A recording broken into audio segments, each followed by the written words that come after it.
Continuamos. Esto es Enfoque Matinal y damos la bienvenida a Rosa Pérez para hablar de poder ciudadano. Bienvenida, Rosa. ¿Cómo estás? Muchísimas gracias. Me siento tranquila aquí, cerca de las vísperas de Semana Santa. Bueno. Vamos a disfrutar de ella, ¿verdad? Si estás de acuerdo, además de disfrutar, yo creo que hoy podríamos hablar, si estás de acuerdo, de los derechos de niños, niñas y adolescentes. En estos días quizás es bastante adecuado que lo hagamos. ¿Qué te parece? Me parece bien. ¿Y por qué? Porque no hay causa que merezca prioridad como la protección de los niños y niñas y adolescentes, porque de ellos depende la estabilidad, la supervivencia y la supervivencia de las naciones. Así que este es un tema trascendental, un tema sumamente importante, el tema de los derechos, niños y niñas y adolescentes. ¿Y cuáles son esos derechos? ¿Cuáles derechos tienen los niños, niñas y adolescentes? Está el derecho a la vida. Está desde la concepción hasta su nacimiento. Esta persona tiene derecho a la vida, a nacer, siempre y cuando esté sano, vivo y viable.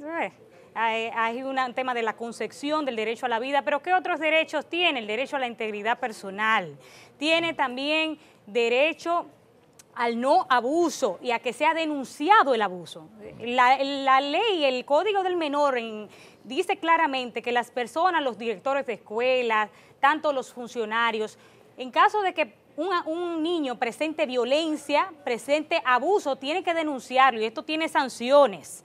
Y puede entonces esa persona que no denuncie el abuso terminar sancionado de 1 a 5 salarios mínimos, según lo que establece el Código del Menor, ante el Tribunal de Niños, Niñas y Adolescentes. Okay. ¿Qué otro derecho tiene? Al no maltrato o no abuso laboral, por así decirlo. Es decir, el menor de edad tiene derecho a la educación y no está para estar laborando. O sea, lo del trabajo infantil, ¿qué es legal, qué es ilegal, qué se puede y qué no se puede? Sí, la Organización Internacional de Trabajo establece que a partir de los 14 años de edad una persona, bajo ciertas restricciones, puede trabajar, porque hay niños que, bueno, se les mueren los padres, tienen condiciones especiales, pero a partir de los 14 años, siempre y cuando no se interrumpa su educación, y el ministerio tiene la obligación de llevar un registro de aquellos menores que van a trabajar, y también hay ciertas condiciones que deben de estar. Es decir, un menor de edad no puede laborar para una empresa donde haya condiciones de insalubridad, por ejemplo. Entonces es importante que usted sepa que los menores de 14 años no pueden trabajar. Y hay una situación bastante particular que vemos. ¿En la práctica eso se cumple o eso es parafernalia jurídica? Se cumple siempre y cuando se denuncie ante el Ministerio de Trabajo en principio y luego se hagan los procedimientos del lugar, se cumple. Ahora bien... ¿Pero qué es tan frecuente es que no se cumpla?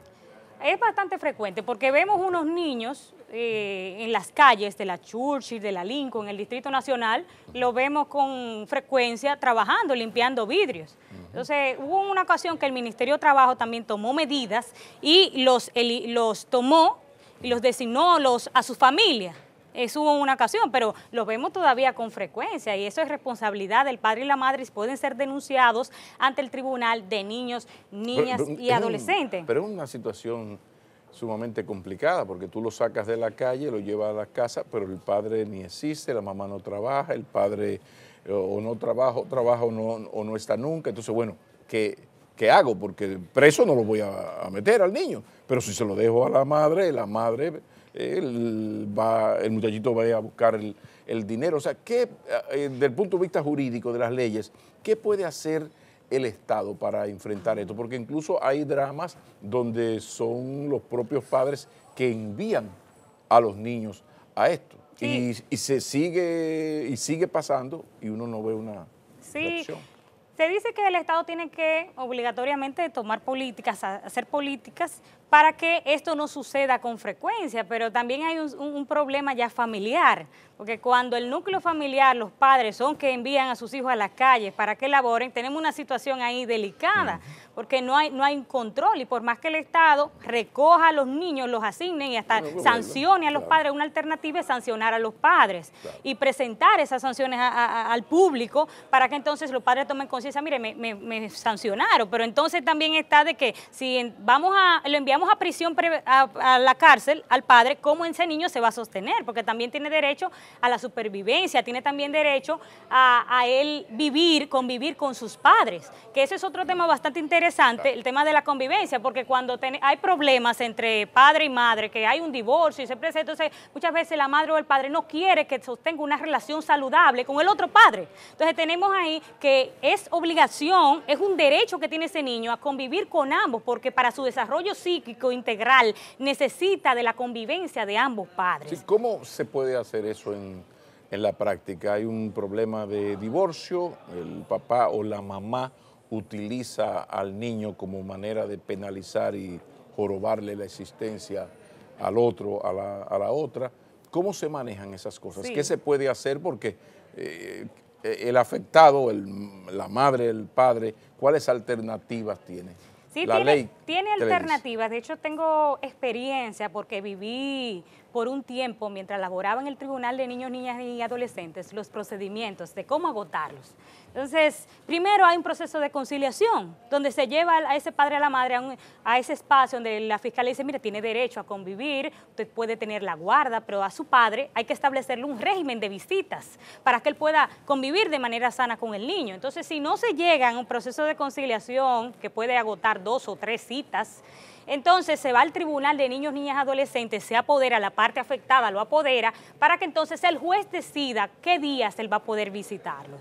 Entonces, sí existe el procedimiento se agota a la perfección, va a depender también de la ubicación del niño, si la competencia, entonces se agota. ¿Qué tiene que hacer el padre? Usted se dirige al Ministerio Público del Tribunal de Niños, Niñas y Adolescentes, esa es la competencia para usted regular esta situación. También, a otro tema respecto a eso que se da también mucho en los tribunales, es el cuanto a la pensión alimentaria, ¿verdad? Que hay padres que después no quieren asumir su responsabilidad de alimentación frente a sus hijos. Entonces, ¿qué también se hace? Se agota un proceso de conciliación, se apodera el Tribunal de Niños, Niñas y Adolescentes con la finalidad de que a ese niño pueda sostenerse y pueda desarrollarse de manera efectiva. ¿Puede llegar hasta la cárcel eso? Sí, de hecho sí, y el salario es dice? embargable. El salario de ese señor o de esa señora que no quiere aportar es embargable. ¿Para qué? Para la pensión del niño. Es decir, de las pocas excepciones que hay en torno al salario, que no es embargable, solamente tiene ciertas excepciones, esa es una de las excepciones de que obligatoriamente tiene que sostener al niño y por lo tanto, con sentencia, bueno, vamos a tomar un porcentaje de ese salario para sostener al niño. Muchísimas gracias. Rosa Pérez presentándonos Poder Ciudadano aquí en Enfoque Matinal. Volveremos a encontrarnos. Claro que sí. Continúa Enfoque Matinal.